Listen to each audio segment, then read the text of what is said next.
আমরা আজকে ক্লাস 6-এর রায় মার্টিন সহায়িকার ভূগোল বিষয়ের 6 নম্বর school Bardhaman Harisheba Hindu girls high স্কুলের প্রশ্নগুলি সলভ করব।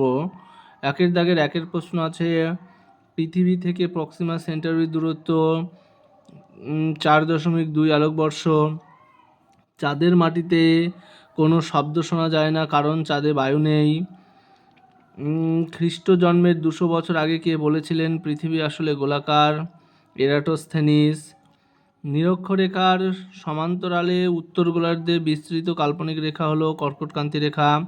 ভারতের প্রমাণ দ্রাঘিমা হলো 82°30' পূর্ব। হিমালয় কথার অর্থ হলো বরফের গৃহ।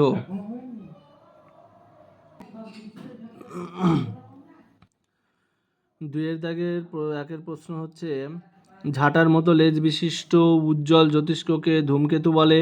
পৃথিবীর নিরক্ষীয় ব্যাস মেরু ব্যাস অপেক্ষা 42 কিমি বেশি। পদ্মা ও যমুনা নদীর মিলিত প্রবাহর নাম হচ্ছে মেঘনা। শিবালিক ও হিমালয়ের মাঝে সংকীর্ণ উপত্যকাকে বলা হয় দুন। তিনের দাগের একের প্রশ্ন হচ্ছে, তারারা মিটমিট করে কেন? এটা টেক্সট বই 3 নম্বর প্রশ্নের এই যে এখানে দেওয়া আছে, তারারা মিটমিট করে কেন? আমাদের পৃথিবীর চারিদিকে বায়ুমণ্ডল আছে। পৃথিবী থেকে বহু দূরে থাকা তারার আলো যখন এই বায়ুস্তর পেরিয়ে আসে তখন কেঁপে যায়। পৃথিবীর বায়ুস্তরের বাইরে মহাকাশ থেকে তারাদের দেখলে স্থির আলোর বিন্দুর মতো দেখায়। তিনের দাগে দুইয়ের প্রশ্ন, পৃথিবীর পৃষ্ঠ চ্যাপ্টা সমতল বলে মনে হয় কেন? এটা আছে 16 নম্বর পৃষ্ঠায়।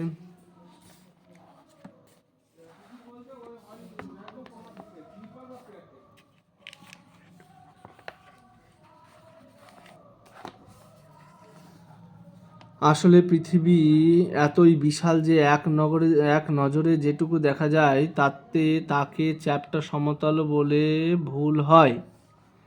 পৃথিবীর গড় ব্যাসার্ধ 6400 কিমি।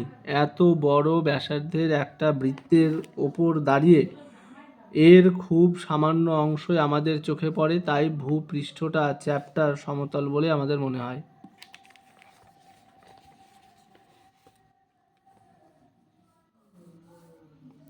তিনের দাগের তিনের প্রশ্ন, ভারতের চারিদিকে কি কি আছে?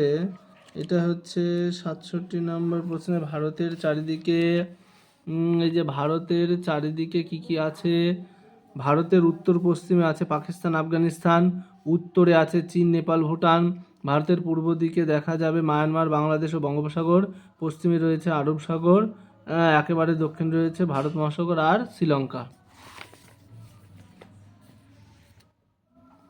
4 নাম্বার হচ্ছে পর্বত গ্রন্থি কাকে বলে, উদাহরণ দাও।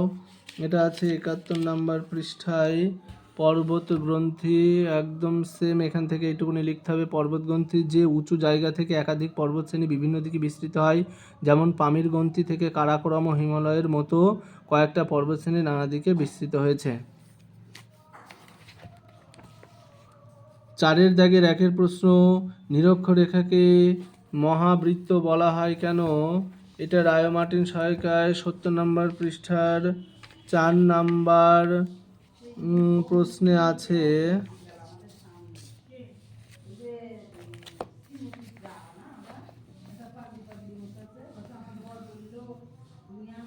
এই যে মহাবৃত্ত বলতে বোঝায় সংজ্ঞা, কোনো গোলকের পৃষ্ঠে অঙ্কিত যে বৃত্তের কেন্দ্রবিন্দু ওই গোলকের কেন্দ্রবিন্দুর সঙ্গে একই বিন্দুতে অবস্থান করে তাকে বলা হয় মহাবৃত্ত। এবার এর বৈশিষ্ট্য আর উদাহরণ, পৃথিবীর অক্ষরেখাগুলির মধ্যে একমাত্র নিরক্ষরেখার এই 3টে বৈশিষ্ট্য বর্তমান বলে নিরক্ষরেখাকে মহাবৃত্ত বলা হয়। আবার পরস্পর বিপরীত দুটি দ্রাঘিমা রেখা যুক্ত করলেও একটি মহাবৃত্ত পাওয়া যায়।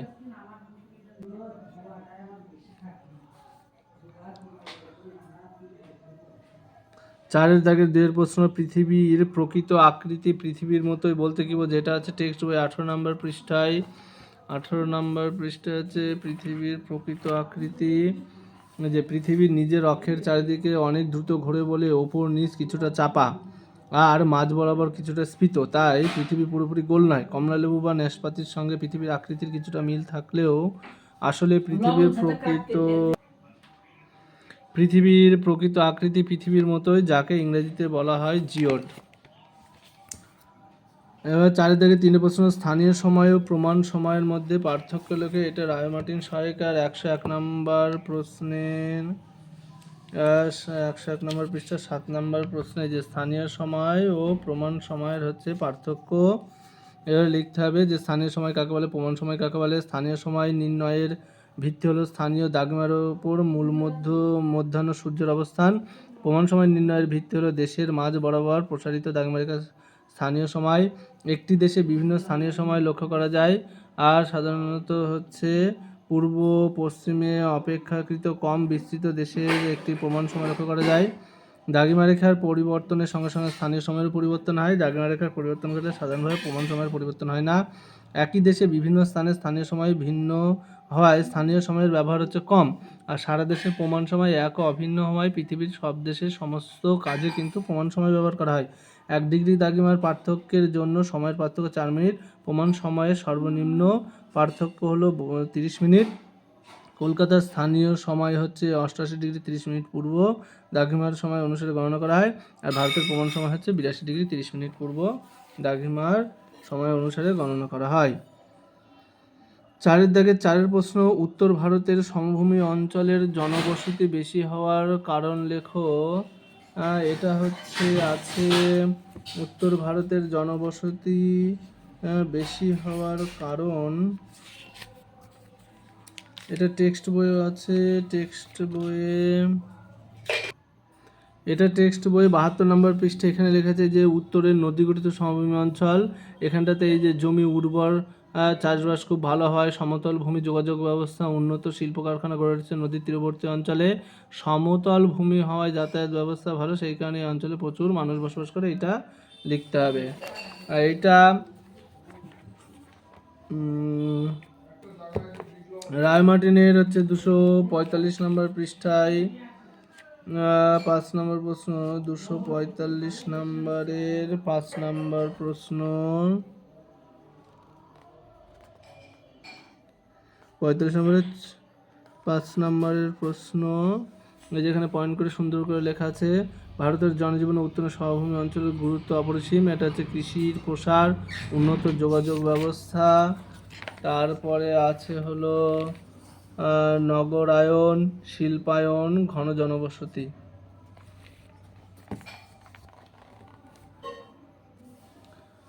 5 দাগের 1 প্রশ্ন, চাঁদের পরিবেশ। চাঁদের পরিবেশ সম্পর্কে আছে টেক্সট বই 13 নম্বর পৃষ্ঠায় চাঁদের পরিবেশ।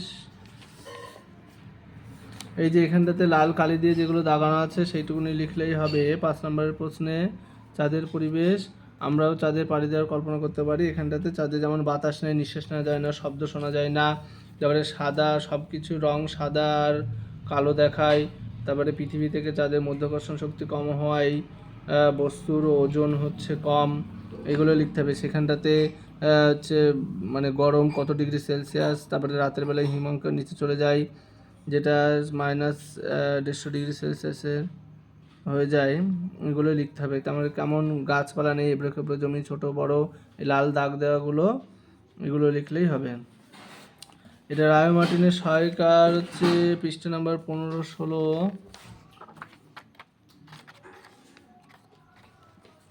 চাঁদের পরিবেশ সম্পর্কে আলোচনা করো। এখানটাতে আছে যে ভূমিরূপ পয়েন্ট করা আছে, তারপরে হচ্ছে বায়ুমণ্ডলহীনতা, কম অভিকর্ষীয় শক্তি, তারপরে চন্দ্র কলঙ্ক, তারপরে হচ্ছে দিন ও রাত্রির সংঘটন, উষ্ণতা, নিস্তব্ধতা, প্রাণহীনতা, এই পয়েন্টগুলো করে লিখতে হবে।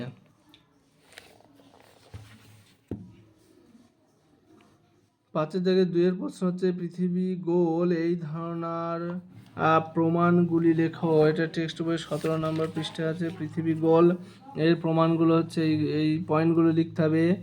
যে রেখা বরাবর পৃথিবী পৃষ্ঠের সঙ্গে আকাশ এসে মিলিত হয়েছে বলে মনে হয় তাকে বলে দিগন্ত রেখা, মানে একটা পয়েন্ট হচ্ছে দিগন্ত রেখা। তারপরে চন্দ্রগ্রহণ, চন্দ্রগ্রহণের সময় চাঁদের ওপর পৃথিবীর গোলাকার ছায়া পড়ে, কোনো গোল বস্তুর ছায়া একমাত্র গোলাকার হয়, আর পৃথিবীর এক এক জায়গায় আলাদা সময়ে সূর্য ওঠে, কোথাও আগে আবার কোথাও পরে। পৃথিবীর চ্যাপ্টার সমতল হলে সব জায়গাতেই একই সময় সূর্যোদয় হতো, তাই পৃথিবী গোল হওয়াতেই কিন্তু এক এক জায়গায় এক এক সময় সূর্য ওঠে। তারপরে বর্তমানে এইসব পর্যবেক্ষণ আর যুক্তির মাধ্যমে পরোক্ষ প্রমাণের আর দরকার পড়ে না, কারণ মহাকাশচারীরা মহাশূন্য থেকে উজ্জ্বল নীল গ্রহের মতো পৃথিবীকে দেখেছেন। এরোপ্লেন, কৃত্রিম উপগ্রহ থেকে পৃথিবীর ছবি তোলা সম্ভব হয়েছে। এটা রায় মার্টিন সহায়িকা হচ্ছে 53 থেকে 55 নম্বর পৃষ্ঠায় আছে।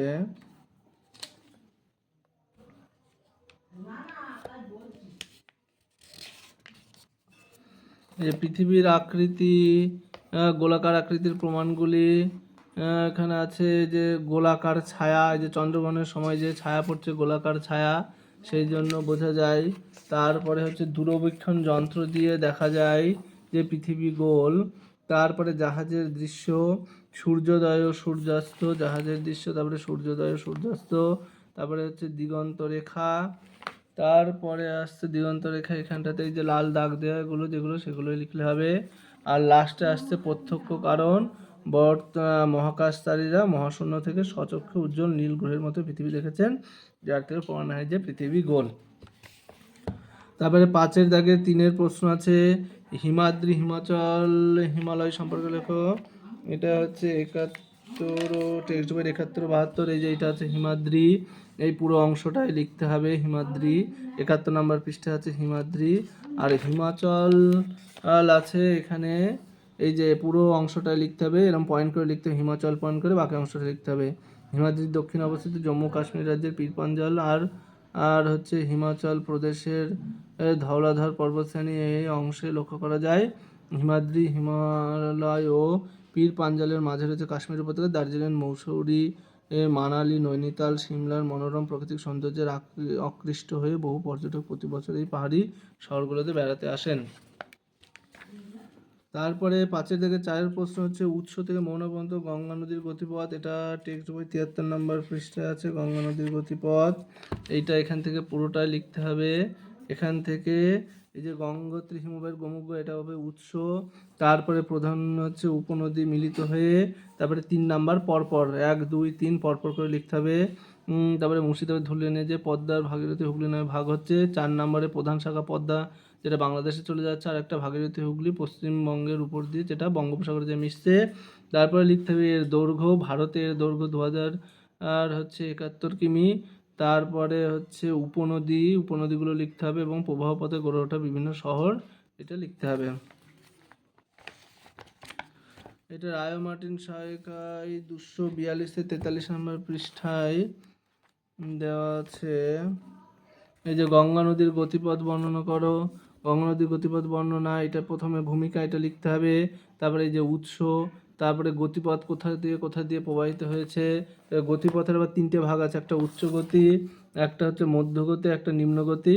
তারপর হচ্ছে গঙ্গা নদীর তীরবর্তী হচ্ছে গড়ে ওঠা শহর, এগুলো লিখতে হবে।